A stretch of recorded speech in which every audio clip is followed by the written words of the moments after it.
This morning on Today's Money, year-end tax savings. Put that holiday shopping list aside for a second. MSNBC financial analyst Vera Gibbons has your tax checklist to put more money in your pocket, hopefully in the new year. Vera, good morning. Good to see you. Good morning, Cameron. Nice to see you. Okay, so we would like to be thinking about shopping and eating, but the reality is we have to focus on our taxes. Yes. There are some things you can do now to lower your tax liability in 2011. And it doesn't have to hurt you. I mean, we'll go through some of the things. You said it's time to start putting together your tax saving list to save on 2011. Where do we start? Well, start by just making some charitable contributions, right? Charities would be happy to accept your cash, checks, appreciated securities, even your used items, providing they're in good or better condition. You just have to itemize to get the break.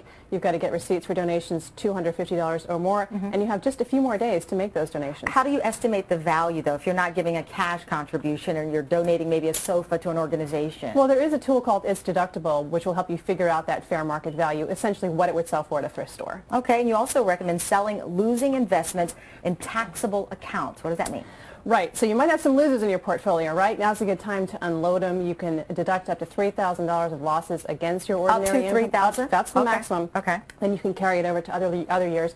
If you have some gains, some winners in your portfolio, you might consider actually taking action there, too, and giving those award-winning shares to your low-income earning kids. For example, if they're in the 10% bracket, or the 15% bracket, they can sell that stuff, the assets at a profit, not paying any capital gains, or again, give appreciated shares to your favorite charity. You get to deduct the full market value and pay no capital gains. Wow, and it's all legal. That's the good thing about it. I wouldn't be giving you illegal advice. Okay. I don't know. Well, let's talk about prepaying bills. What type of expenses do you prepay? Well, we're talking about things like your mortgage interest, contribution to the 529 plan if you want to live in one of the 34 states that gives you a break for those contributions, state taxes, local taxes, property taxes, unless, of course, you think you're going to be subject to the alternative minimum tax, which doesn't allow for deductions like state and local taxes, for example. It doesn't allow for personal exemptions.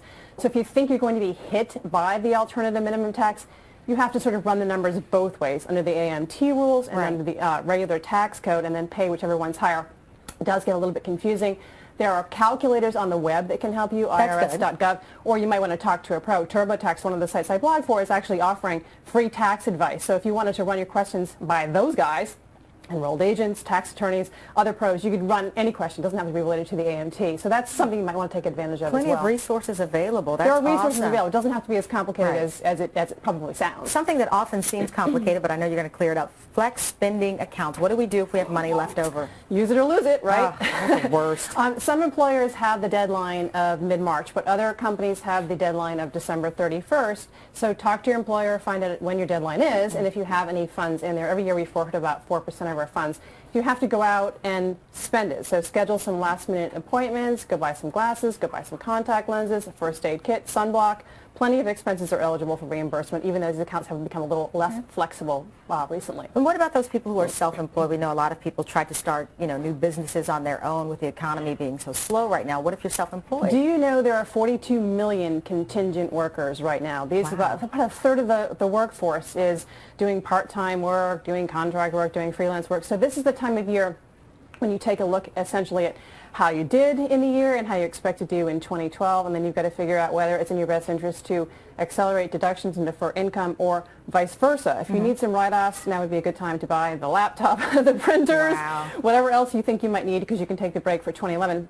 And I would also suggest that if you are self-employed, you set up a retirement account if you haven't done so already. The solo 401k, for example, a great tool, but you only have until December 31st to set this up, even though you don't have to fund it until tax filing deadline. And what about expiring tax provisions? We have a few that are due to expire. The tuition and fees deduction, for example, which is a decent break. You can lower your taxable income by up to $4,000. So you might consider prepaying tuition that's due the first 3 months of the year. You might consider prepaying it now in order to get the break for 2011.